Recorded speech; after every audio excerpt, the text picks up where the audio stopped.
kuzimu. Yani ugonjwa ukimwona Yesu unatetemeka. Inawezekana hapo ulipo na magonjwa, dini yako inakufunga.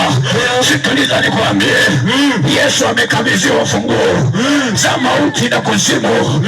Injili ya Mathayo ile sura 28 mstari wa 19, Biblia inasema mamlaka yote nimekabidhiwa mimi. Sikia, haya ni maneno ya Yesu, sio maneno ya mchungaji, sio maneno ya mhubiri kama mgeni anayehubiri, sio maneno ya mtume wako, sio maneno ya kiongozi wako, ni maneno ya Yesu kwamba mamlaka yote amekabidhiwa ya mbinguni na duniani. Atakachokiongea hicho kimekabidhiwa na Mungu aliye hai. Jamani, haleluya!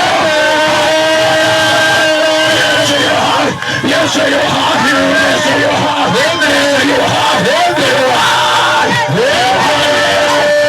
hai, Yesu, haleluya! Sema Baba tufede. Sijaja hapa kufanya maigizo kabisa kabisa. Sijaja hapa kukuletea Yesu dhaifu. Sijaja hapa kukutangazia habari ya dini yako kwamba ni nzuri, ni kubwa, dini yako ina jina kubwa. Sijaja kutangaza habari ya EAGT, sijaja kutangaza habari ya TAG, sijaja kutangaza habari ya FVCT.